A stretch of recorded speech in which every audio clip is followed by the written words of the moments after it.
Welcome, everyone, to another edition of the Wrestling Underground podcast. I am your host, as always, Chad Porto, and joining me is the glorious one, Marcus Green. Marcus, how are you? We're going to move the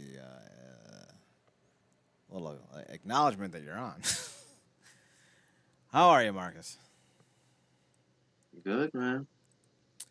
We're back. It's a new week, new show, new stuff, new dumb things. And yeah, I saw Mark Cuban talking about the NWO. It turns out someone was making fun of him or talking junk about him being part of the new world order, like the secret society that controls everything, and not the awesome wrestling stable. So I lost interest very quickly.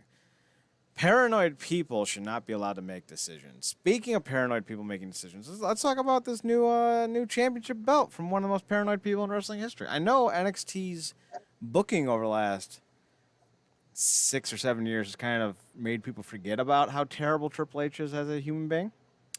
I refuse. Just because like you're being compared to like the devil doesn't mean Hitler's a good dude. Right? So Triple H, long history of emotional abuse. The shit he did to China, the gaslighting, atrocious. All the backstabbing and political power snagging and the just duplicitous things he did to people like Booker T, as we mentioned. All that seemingly gets forgotten about because hey, he do booking good. I don't give a shit. His booking actually sucks, so I don't know. I think people are easily controlled.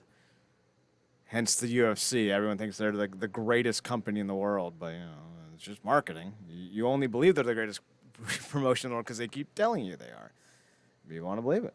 So when people are like, "Yeah, I love Triple H," I'm like, "Why? He's a bad person with a shitty wife in a company filled with people he hired who probably aren't great." JD Works, or was that his WWE name? Drake Younger. He pretty bad dude. Triple H hired him. It's not like people didn't know his politics. AJ Styles once said that babies were aborted in closets. That's Um, not. I'm not even making that up. That was on the 2008 presidential spin cycle edition, where Road Dogg said he's voting for a black dude. yeah, shout out. Road Dogg was like, no, it's some real problems in this country, man, and I'm not gonna ignore it. And Styles was just sitting there like, what? Babies in a closet being aborted. All right, hey, calm down, gay community. So like, let's just be understanding on who Triple H is. He's not the savior. He's not Mecca. He's not the Messiah. He's not the monolith you think he is. And tonight should have redoubled down on that concept because he debuted the ugliest fucking title I have ever seen that wasn't created by Jeff Hardy.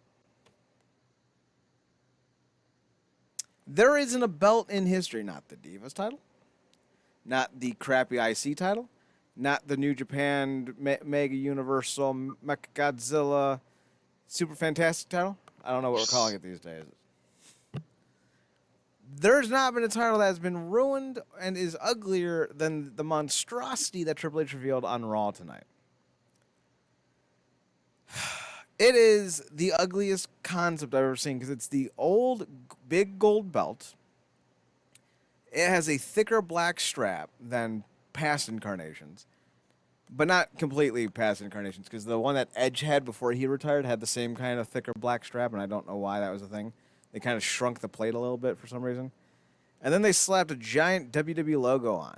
Marcus, I mean this as sincerely as I can state it. This is uglier than the Impact Global Force title. That just had like a sticker or like like I don't even know what you would call it. Like just a plate glued on the front of it. Because that belt, you're not expecting anything with. It was an ugly belt at concept. So it's not like it got uglier. It was already an ugly belt. This was a situation where they had a genuinely good-looking belt. Like, Marcus, in my repertoire of beautiful belts. I still say the '07 first ever TNA World Heavyweight title. That was glorious. The big gold belt right there at number 2. Number 3, I'm going to throw a wild card at you and tell you the WCW United States title. I like that belt. That was a nice looking belt. This thing is ugly. This thing is Jeff Hardy face paint title belt ugly. Like, there's no saving this. And the only reason they have this belt looking the way they do is for synergy. They need all the belts to have the same fucking logo on the same fucking front of it because they need everyone to know ever, casuals and not, that this is a WWE title. I mean, that is to me the biggest form of desperation I've ever seen. Just basically saying, we know no one watches our product, so we need to tell you whenever you see this that this is our belt. And now AEW has a similar belt. They have their logo on the front of theirs, but that's it. Like, their tag team titles look more like a combination of the 90s WWF, 80s WWF tag titles combined with the late 90s WCW tag titles. But they don't have AEW in big blocky letters across the front of it. They don't have their logo in big blockiness in the front of it. Like, I'm not the biggest fan of the Impact World title that we have currently. But it's a well-done design that actually shows off what it is. It's not some giant logo destined to forever bury a belt in the back closet of obscurity. It's fucking dumb. Speaking of fucking dumb, apparently Bad Bunny versus Damian Priest at Backlash in Puerto Rico. I'm not against Bad Bunny wrestling. They're going to draw a nice house with him on the card, although I don't know if fiscally if they're actually going to make any money considering how expensive he's going to be to bring in. But, like, that's cool. But, like, really, like, why not pair Bad Bunny with Rey Mysterio and, you know, the LWO and have them take on, you know, Damian Priest, Finn Balor, and Dom? Like, that'd be dope. Why? I don't know. I'm a better booker than these people. I never booked The Undertaker versus Big Boss Man at WrestleMania in a Hell in a Cell match. Like, you can't say I'm worse. You just can't. But going back to this belt. Marcus, this belt's ugly. I know I've said this, and I'll say it 1,000 different ways. How is your feel about this belt? Kind of in the middle. It's just fine to me. We've seen them peak with the title, so it's kind of a hard ball to clear. It's fine right now, and in a way I can appreciate that almost nougat like finish across the faceplate. But then, like I told you before when we got on air, like it kind of reminds me the middle logo, the way that it is. It reminds me of the Cruiserweight Championship. Mm-hmm. It looks like a gold version of the Cruiserweight title. You aren't even a little bit wrong. This is one of the trashiest looking belts I've ever seen. Fucking Christ. Is there any saving this? Depends on who they give it to. Well, some people are asking for Eli Drake or LA Knight. Is anybody asking for Woods? No, Sorrel, not you. Wait, why did Garrett Bischoff look-alike raise his hand? What was his name? Brad Maddox? Yeah. Why is Brad Maddox raising his hand? Hilarious. Why is Brad Maddox refusing to stand up in front of his cam?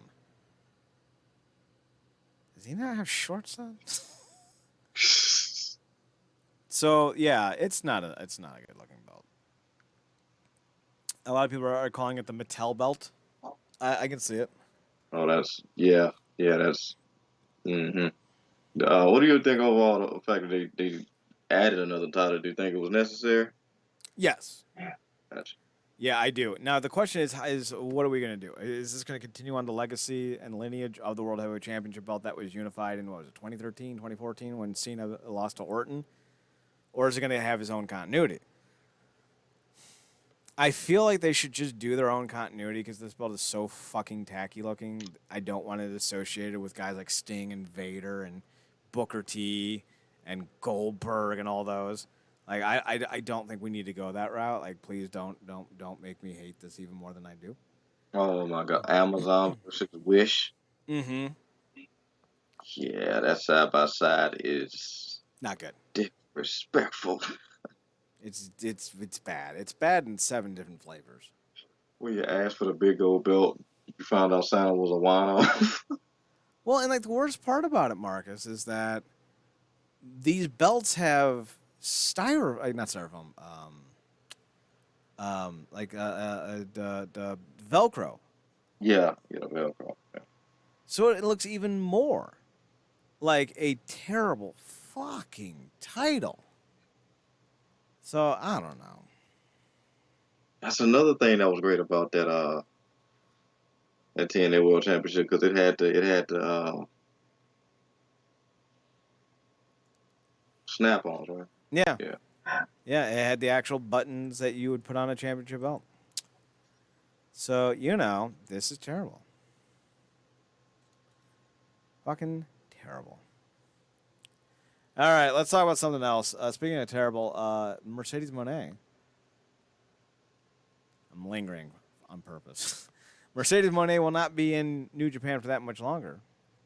And that is terrible. Apparently, she lost her belt last night at the All-Star Grand Queendom event. Largest house in Stardom history. So that's good. She agreed with an extension on the Bushido Road with the Bushido Road Company. But apparently it's not going to be for that long. She lost the IWGP Women's title to Mayu Iwatani at the show. The call for the title change was made a while back, so this had nothing to do with her contract as it stood. Let's see. She's expected to be at the upcoming Long Beach event called Resurgence on May 21st. And she demanded a shot at the reigning title, reigning champion, so it looks like it's going to be a rematch.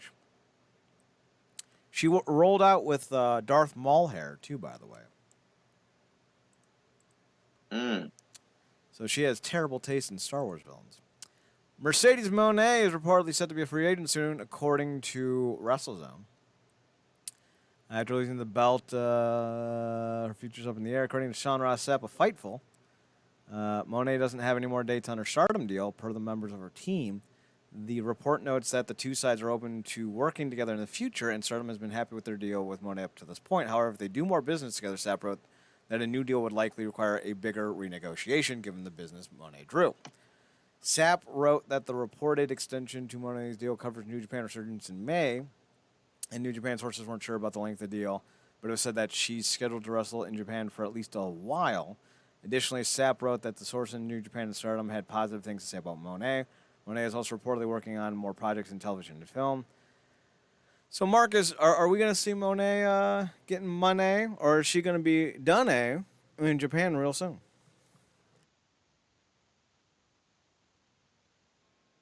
I go either way. I'm kind of leaning towards well, staying in for no other reason. The fact that she's waited so long to uh, get to New Japan in this way, and she's very much wanted to be on the, I guess, cutting edge, if you will, on or breaking new ground, if you will, in terms of expanding that women's division in New Japan, and also she's drawn business for them. So, um, but at this stage in her career, if if it's even a few, maybe hundred to thousands of dollars under what she thinks she deserves, she's definitely out of there. I think she deserves the money because, like, if you set a new house record for the company, Yeah. and like, listen, Stardom has a stacked roster of talent. Holy God, they know how to train up women right. But I feel like they don't have the name value that Moné has. So I feel like if you're really inclined to grow the brand globally, which is what the Bushido Road, who owns New Japan, wants to do, she might be worth the investment at least for a year. The only problem is she willing to work the dates needed to make this deal lucrative enough for Stardom? Because like working once every 5 or 6 weeks just ain't it. She's gonna have to put in some New Japan hours. Maybe find a tiny house or an apartment out in Tokyo and do 6 weeks on, 6 weeks off, like most people in most foreigners do in Japan. So that would need to be her thing. But I think she's proven that she's a draw. But I think more than likely, one way or another, she's going to be back full time in the States by the end of the year. She might still work with New Japan on occasion, but I don't think she's going to be full time out there. That's just my guess. Speaking of full time, Rip Fowler and Jagger Reed want out of the WWE, but they refuse to let him go. They're part of the Schism. They're also dubbed the Dyad. So, Marcus, is there any reason to keep wrestlers to deals if they don't want to be there? No, I mean the rules to go where you appreciate it, not tolerate it.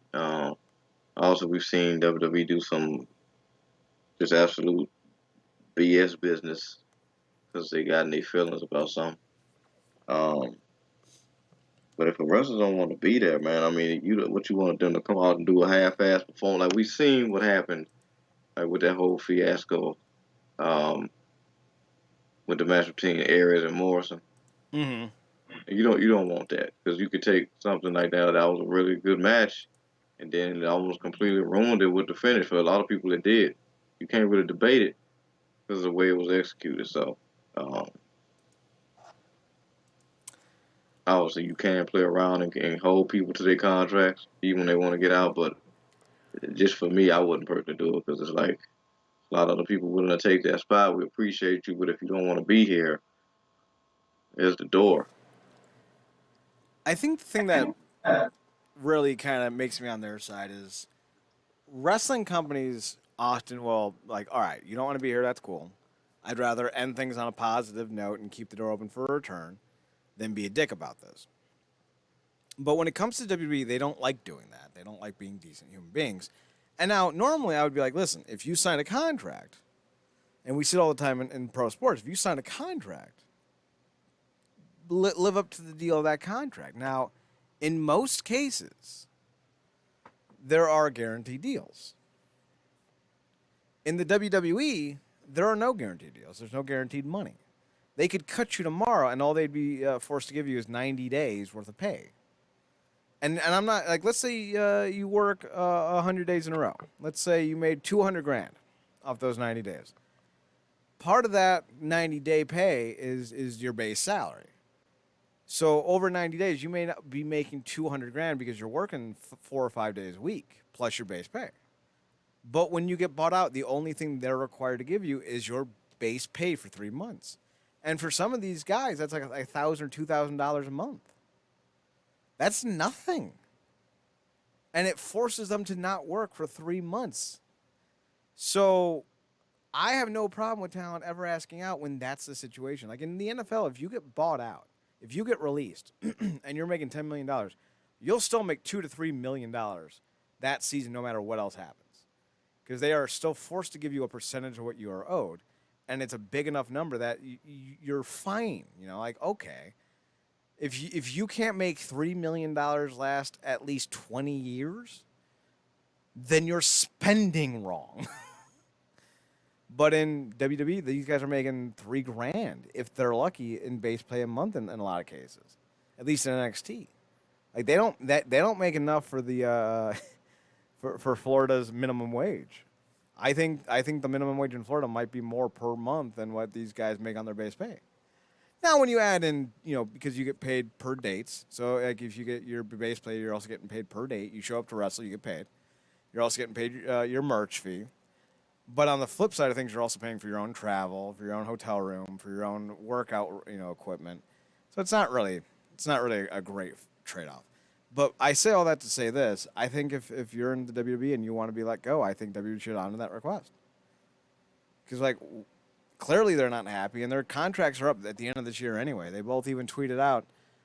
James Drake said that he is done on October 14th, and Rip Fowler said that he is done on October 15th. And they're not going to re-sign. They're done. So they can be used as long as they want, but as soon as the clock turns to October, they're gone. So I don't see why you would keep them around regardless. This is just WWE being a toxic corporate conglomerate that abuses people, and it's disgusting. I refuse to ever acknowledge that it's not. Speaking of disgusting, Marcus, Ric Flair doesn't care what Vince McMahon has done. He is Rick's hero. Of course, Vince McMahon, famous for sexual assault allegations, paying off women, racism, toxic behavior. I mean, Jesus Christ, the man's going to hell in a handbasket. Ric Flair just can't shut his mouth. And he really wants the world to know that he's a ride or die with Nazi stash over here. With 1960s porn stash Vince McMahon. I don't get it, but then again, I don't know why we pretend that Ric Flair isn't a terrible human being to begin with, so like, what do I know? Marcus, are you surprised that Ric Flair is as ass as he is?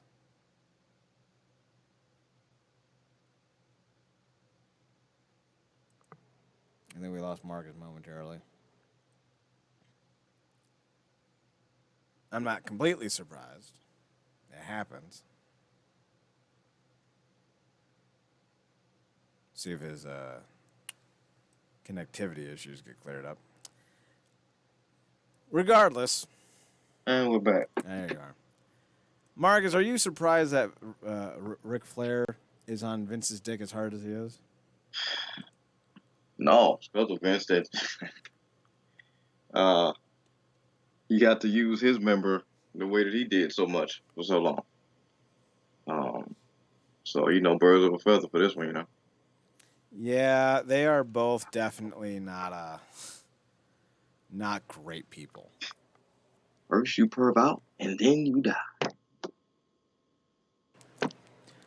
Have you seen those Instagrams or TikToks where it's like, I'm not an introvert, I'm not an extrovert, I'm a pervert? That describes Ric Flair and Vince McMahon. No, but of course this generation will make that a thing. Right. Of course, yeah, we need to stand out too. We need to be recognized for our contributions. Well, this is the generation that's trying to make MAP a thing. If you don't know what MAPs are, Google them. They're disgusting. Castration for them. Maybe not for Ted DiBiase Jr., but he's not going to be having a fun day coming up. He's been officially charged with the theft of millions in federal funds in Mississippi. This is the same racketeer scam that Brett Favre got accused of. Now, I don't know if I have not seen anything about Brett Favre being indicted, so maybe they don't have enough on Brett Favre, or maybe Brett Favre didn't do anything technically illegal. I don't know. But we know Ted DiBiase Jr. did because he got indicted. Well, we don't know that he did anything illegal. We know that there's enough evidence to go to trial. And I think the funniest thing, Marcus, is his father had a very famous quote. Do you remember what this famous quote was, Marcus? Yeah, everybody has a price. Yes. Turns out, so does the state of Mississippi, and they've told Ted what their price is, and now it's up to him to pay. According to the website, he's been has been formally charged with stealing millions of dollars intended for low-income families and individuals in Mississippi. The federal indictment was unsealed today and contains 13 total charges, including theft, fraud, money laundering, and conspiracy. The move comes 18 months after DiBiase Jr., along with his father, WWE Hall of Famer Ted DiBiase, and his brother Brett, who was also briefly involved in wrestling, were ordered to repay millions in misspent welfare money, and 1 month after Brett pled guilty to fraud. So they'll be joining Mike DiBiase, the eldest DiBiase brother, with criminal records. I love it when families stick together. Oh, was that too mean? I feel like that was too mean. I don't give a shit. Marcus, should Ted DiBiase be seeing the inside of a clanger jail? You know, like, You conning people out of money in these pivotal times, and this is in a time frame they charging for. What was this doing? COVID. yeah. It's even worse. That's even worse. Mm-hmm. Um, so yeah, man, you do the crime and you got to do the time. It's not at all too different from them cracking down on people the way that they have, are, and will continue to do about them PPP loan scams. And I think this is basically what that is to an Yeah. extent. Maybe a more complicated version of it. By the by, former Impact X Division champion Extreme Tiger will be popping up in Pro Wrestling Noah for the May 4th Majestic show.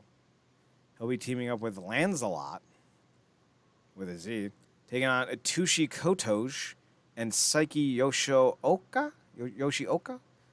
And the same card will include Akishoto Saito and Taishi Osawa taking on Muhammad Yane and Super Crazy. Very interesting. Very interesting indeed. We have some other matches on the show. We have Yoshinara Ogawa and Chris Ridgway taking on Ita and Daga. Another former... did Daga win the X Division title? You said it, Doc? Yeah, Daga. I feel like he won the X Division title, didn't he? No, I No? feel like he passed through for a little stint because this was before or after, during or after. Well, probably during Tesla's run, right? It was before and up to. Gotcha. Let's see. Daga. He's only 34. Isn't him and Tessa? Yeah, they already got divorced. I Oh hope it wow, was worth it, kid. Jesus! Did they beat the time of Richards with Yes, they were together for 3 years, and Richards and Angelina were only together for about a year. So, all right. So the rest of this card will also include Masa Kitayami and Daiki Inaba. There we go. Versus Kisuyu Fujita, and the icon himself, Masato Tanaka. We also got Alejandro and Junta Miyawaki and Amakusa. If I'm saying these wrong, don't blame me. I don't know how to speak Japanese. Taking on Haijima Ohara, High 69 Suji Kondo. And we also got, finally, some easier names. We have Stallion Rogers. That's a great name. Sean Legacy. That's solid. Alpha Wolf. Yep. And Dragonbane. I like those names a lot. these names went from porn to Mortal Kombat quick. Right? Oh, yeah. I can't wait to see that new movie with Sean Legacy and Stallion Rogers as they take on April O'Neil. And then it's like, I can't wait to see Alpha Wolf versus Dragonbane. They're a foursome in this. It's an international tag with Noah taking on GLG. I don't know who GLG is. But it's Jack Morris, Anthony Green, Yohei, and Tetsuki. I think they're the Noah clan. I think the other guys are the GLG clan. So that's what we got so far for this show. It sounds like it's gonna be a banger. I can't wait to see who the main event is, though. Speaking of main event, we do know that AEW doesn't need to worry about where their main events are going to air because apparently, despite rumors the contrary, Warner Brothers is not interested in the WWE, according to Fightful Select. There's very little substance to the rumor that the Warner Brothers Discovery Group would be interested in obtaining the WWE's media rights after 2024. Stating that WWE has had no conversations regarding a move to Warner Brothers, despite having conversations with several potential suitors. Furthermore, according to the report, people at Warner Brothers Discovery have no intentions of jettisoning AEW in favor of WWE. Quite the opposite, as Warner Brothers Discovery is reportedly set to significantly expand its relationship with AEW in both financial compensation and content. The report says that the upcoming AEW Collision is likely set to be a Saturday show that has also come with a possible brand split for the fledgling company. Could be part of the content expansion, but that there is could also be more content coming in the future. The report substantiates Tony Khan's buoyant optimism about AEW's relationship with Warner Brothers Discovery, saying that multiple times in the past how good the relationship is between the two entities. Khan has stated that AEW is one of the franchises is excited about, that Warner Brothers is excited about. So that's a good thing. We need more wrestling companies. We need big wrestling companies. We need more outlets to embrace wrestling companies. I hope the WWE moves to ESPN and Fox permanently so that Peacock can engage with MLW. I hope that Access TV and Anthem continue to expand so more people see Impact. I want there to be as many opportunities for wrestlers to make a living, and not just make a living, but to put money in the bank so that when you're 50 and 60, you're not sitting here having to do, GoFundMe's for your surgeries or anything of the sort, because these guys deserve to retire, and these gals deserve to retire in peace.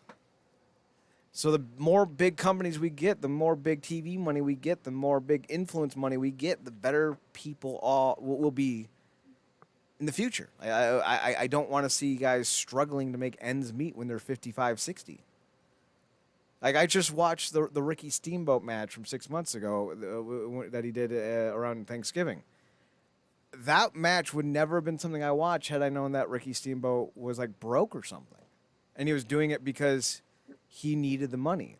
Steamboat didn't need the money. He came back because like he had that urge, he had that desire. He wanted to see what he could still do, and you know what? He wasn't nearly as crisp and quick as he used to be, but that dude still had some movement to those hips. I'll tell you what, it's a hell of a lot easier watching that than Ric Flair's match. Yikes. So. Yeah. Thoughts Yeah. on the WWE Warner Brothers Discovery rumor killer, Marcus?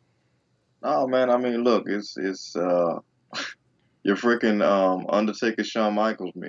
Uh, Oh, for yeah, that. yeah. Yeah, you said it all. You said it all, man. Nobody, you don't look. We not guys, despite how we feel about some performance companies, narratives, whatever have you. We love this sport. We love watching it and all that it entails, and we want to see it grow and thrive. Um, not just for the companies, but for the people that work for these companies. Some of the saddest uh, things that we've seen have been associated, and obviously losing people in general is always sad, but we have lost a significant amount of wrestlers over the last 5 years alone. Um, and even before that, it's really sad to see, and it feels like a death in a way when you see these guys go from, that their realm of prominence, and looking like Greek gods and being, just the bee's knees, if you will, to being, basically crippled, sick, and shut-ins. Mm-hmm. Have to very much pimp what's left of their life narrative out just to make enough money to, uh, I guess barely waste away with some dignity, if you will. So, um, you always hate to see that, and like you said, pure AEW fans or not, man, you got to applaud the expansion and it thriving and creating another space for so many of these performers to do big stuff, and this only helping expanding the business, Mm-hmm. taking it mainstream, and like you said, that expansion across with Impact, with Access, and obviously the new partnership with WWE and the fighting world, and this continued AEW expansion. It's only going to benefit the winners are us, the fans. Mm-hmm. Hope so. Yeah, let's keep that momentum going. So I'm 100% on board. I agree with everything you just said. More is better. Unless we're talking about Jade Cargill's title reign. Nice. Thank you. I am the king of the segue for a reason. So they announced when Taya Valkyrie will get her TBS title shot, and let me say this: I am all for more companies, bigger budgets, bigger rosters, more shows. I am not ever going to hold back from saying that certain things suck. The TBS Championship and the TNT Championship are the worst fucking named belts I've ever seen. They are as badly named as the WWE's new World Heavyweight Championship is designed.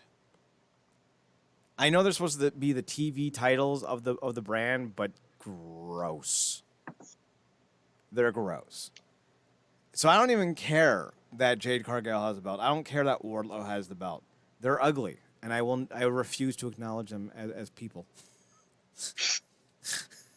They are the ugliest things I've ever seen.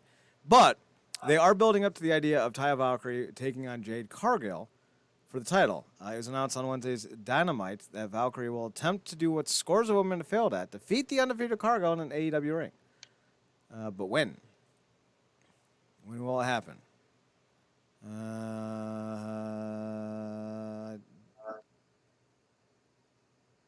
So the article doesn't even say that when it's going to happen. So that's stupid. Let's see. Capitalize on the situation. There's no doubt who dominated. Get to wrestle. Retain her belt. Yeah. So it's going to happen sometime, somewhere, someplace. Coming soon, soon, soon. Let's Google it and see if we got any update. Let's see. Jade Cargill versus Taya Valkyrie. I spelled Valkyrie wrong. Okay, so here we go. The Wrestling Observer's coming in the clutch. The title match will be this Wednesday. Do we think Jade will finally drop the belt to Taya? And if not, who the fuck is left? And that's the conundrum, because I feel like that's the Roman thing of it all, the paradox, if you will.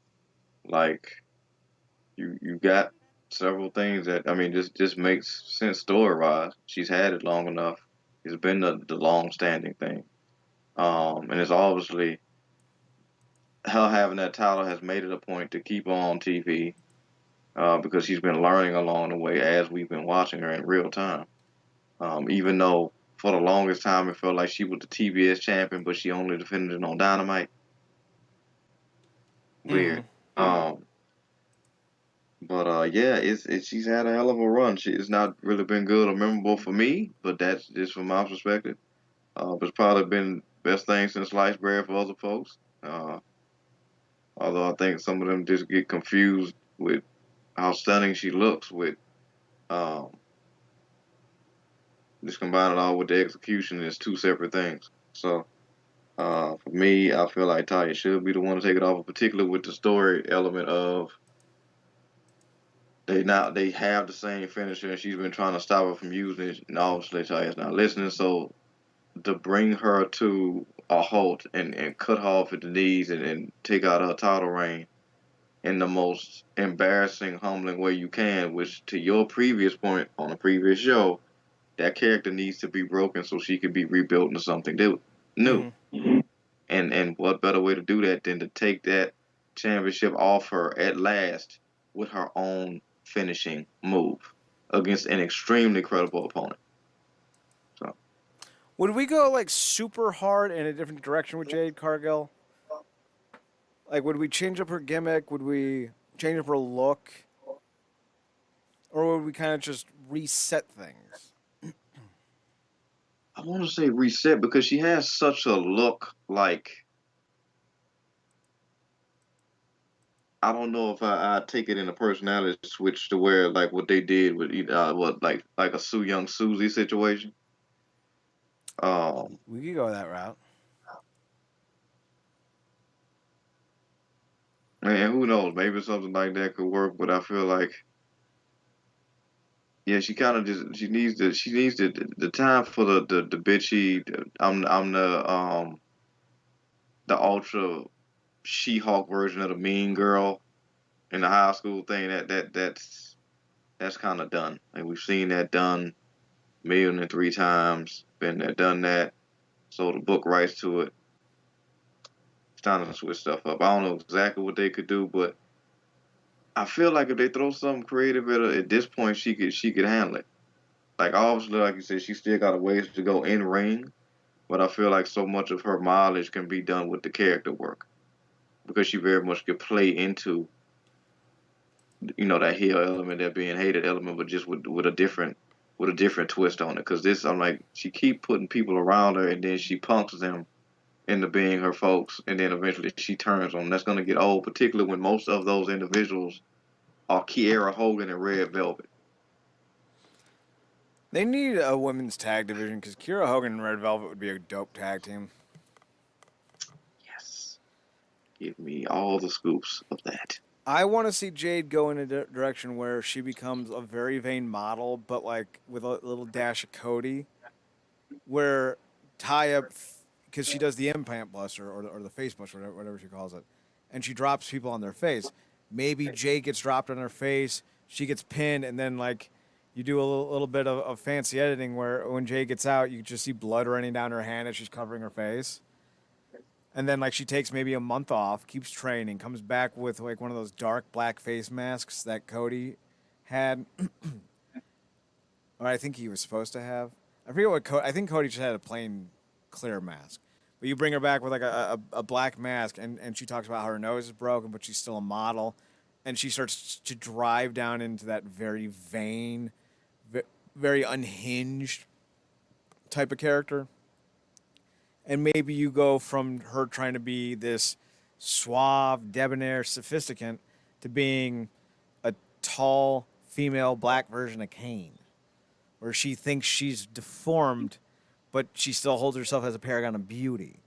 So she becomes violently enraged when anyone else may be as attractive as she was in this context, or as attractive as she is, and she tries to legitimately, but not legitimately, because like it's all fiction, tries to legitimately disfigure other women. So it becomes less about how good can she work a match and how violent can she be as a character. I think that's the way to go with her. I like that whole idea, and it's also interesting because obviously so much of her confidence does come from her goddess like aesthetic. Mm-hmm. And there's and going through your idea as you were rattling it off, there's some true irony to the fact that her finisher, that implant buster, if you will, is named jaded because the definition, as I'm reading it here, is in relation to the gimmick she currently has, tired, bored, or lacking enthusiasm, typically after having had too much of something. Yeah, that's fair. That doesn't define what this reign has been. I don't know what it. That is the picture perfect way of describing that. Last segment on the show, we're going to talk a little Richard Holiday. He's officially a free agent. They've lost Myron Reed, the former middleweight champion. They've lost Enzo, and now they've lost Richard Holiday. The seat's still open, they said. So we'll see how much longer they're going to have this current roster because they do shake things up quite significantly over time. I guess we could also talk about CM Punk too if you want. And that's MLW, correct? Yes. But That's now Richard Holiday, who was once a part of a trio with MJF and Alexander Hammerstone in MLW, is gone, leaving only Hammerstone the last of the trio. And now Holiday, who is, I think, healing up from the chemo treatment for non-Hodgkin's lymphoma. I think he's maybe, hopefully, in the clear. I don't know. He's a free agent, and Marcus, if he's healthy, he's a young, big, charismatic dude. Where would you like to see him end up? Because I know you haven't seen a lot of him, but I think you've seen some of him.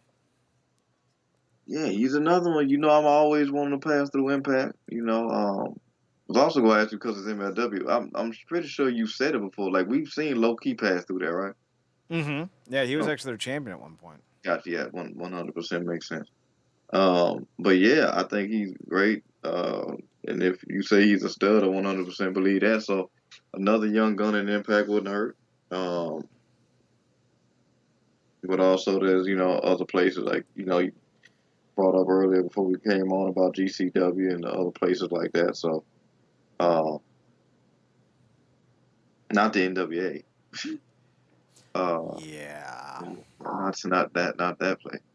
But obviously AEW is really attractive right now. I don't know what exactly all the hiring practices with WWE, as we said, with obviously they transitioned and they have so many former athletes waiting to turn into WWE superstars down in that performance center. So they might be at capacity right now. So I think Impact would be a good first run if he doesn't want to look to go take that cross that long excursion, if you will, and try to do something in New Japan. So New Japan's an option. If the NWA was owned and ran by a different person, a, yeah, co- a cognitive individual. yes, I would absolutely support him going there because he's the kind of NWA World Champion that you could build around. He's very Nick Aldis in his style, but he's taller and sleeker, and he has a lot more of a natural, rich douchebag persona. So like I don't want to say he's a better mic worker than Nick, but Nick is like a classic old school '80s heel, where it's not so much about how he says it, it's about why he says it. While Holiday is more in line with like a less cantankerous, less obnoxious MJF with his promos. Like he'll hit on some nuggets that will actually like go ooh, but he's not so over the top that he's completely irredeemable. So I think he's someone that the wrestling world should have the eyes on.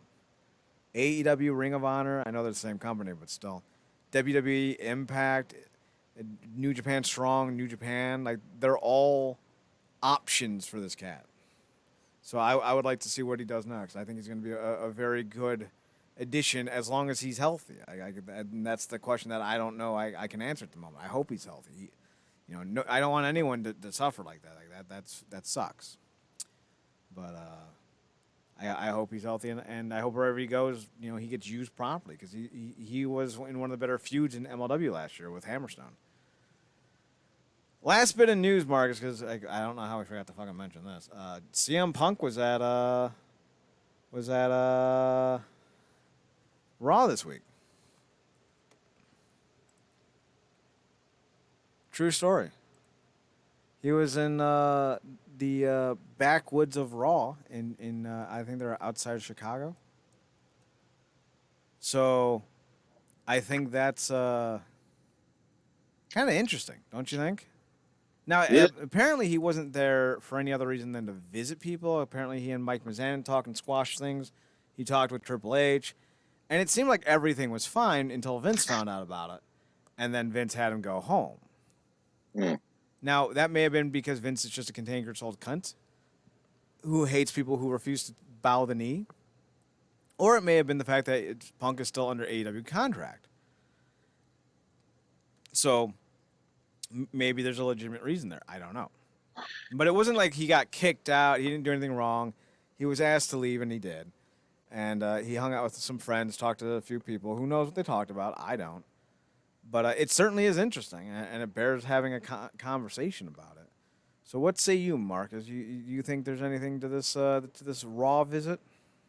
for the most part, I just think it is what it is. That was in his neck. It's one of those times, that could be, and because it's Punk, like a lot of times, because he's such a you know, I guess quote unquote normal dude outside of the wrestling stardom of it all. Like they were in his neck of the woods, despite his differences with the company. He still does have a lot of standing relationships and friendships there.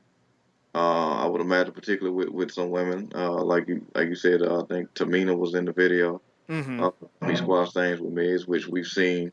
No matter how we feel about the character of the guy, he's very much matured over the years to the point now where he's basically been tenured there long enough. He's a locker room leader at this point. Which is terribly sad. Which he had when they did the behind the scenes of this latest WrestleMania. He was seen telling John Cena like I'm basically you here now. In terms of his presence in the locker room, people coming up to him and asking him for advice and thanking him for passing the torch or whatever. Which, like you said, in a way is sad, but it's also cool to see like that transition from that guy coming on TV with that spike mohawk going hoorah to being where he is now, and the fact that whatever differences he had with Punk can be squashed shows the level of maturity and time usually washes a lot of that stuff away anyway. So obviously it's intriguing because it's Punk. It's Punk still being where he is, but it's also Punk still being under contract with a company that he has obviously had some rocky waters with, um, in the presence of a company that he had some rocky waters with, but in a lot of ways where people feel like it's his home. So it's going to be news regardless. But I think because it's Punk, like I said, I think we can kind of take that as face value. That he just, in his neck of the woods, didn't necessarily go out of his way too much, and just came up there to talk to some friends, and they got filmed, uh, as it does because this is the world we live in, and you can't really do too much without getting filmed. So I don't know if this is gonna end up being one of those news stories to keep an eye on. This could be it. Like, there may not be anything more after today, yeah, but could also be a quick, unintentional but slash intentional negotiation tactic. right, right. Hmm. That could very well be it. Punk could be like, "Listen, Triple H, he's cool with me. Maybe I got a place to go." I don't know if that's the case. I don't know if maybe he's trying to get out of his contract with AEW. I don't know what's going on. So this could very well be a very big to do, or it could be nothing. So we'll have to see how that all plays out here in the coming weeks, if you will. All right, that'll do it. I think we're done. We'll be back next week. We may be ready to talk about the Impact shows and our weeklies. So if we are, we'll talk about that. If not, we'll talk about the news. But otherwise, kind of keep an eye out. Stick around. See Yeah, what we can man. do. Yeah, man. You can find us on the website, realnerdcorp.com, realnerdcorp.com. We're on Twitter at nerdcorp. We're on Instagram. Oh, no, we're not. Marcus, you can be found on Twitter at ParadoxKid, ParadoxKid. That is me. He is the Beast Boy of our show. Hey. I don't watch Titans anymore, but I knew that Beast Boy had a big moment this past week with the Red and had a bunch of cool hangouts, like with Bawana Beast and Courtney Whitmore. So that was pretty cool. Yeah, yeah. Few characters got deserved a standalone showcase episode the way that he did. After all the all that show's done and stuff, he deserved that spotlight more than most. So yeah. And if you like the way Marcus talks and you like the way he thinks, you can find him on his other podcast, The True Penny Show, TruePennyShow, on Twitter. That's where they link their shows, so check them out if you want to listen to more wrestling goodness. They're going to talk about GLEAT. GLEAT debuted a new title, and Marcus and crew are going to talk about it. That should be a fun time for them. You can find me on Twitter at ChadNerdCorp, ChadNerdCorp, and on the Instagram at Chad's Photo Hut, ChadSPHOTOHUT. For Marcus Green, I'm Chad Portal. Thanks for tuning in. Thanks for checking us out. Thanks for giving us a chance. Remember, as always, to watch more wrestling. And Marcus, take us home. Good night, me.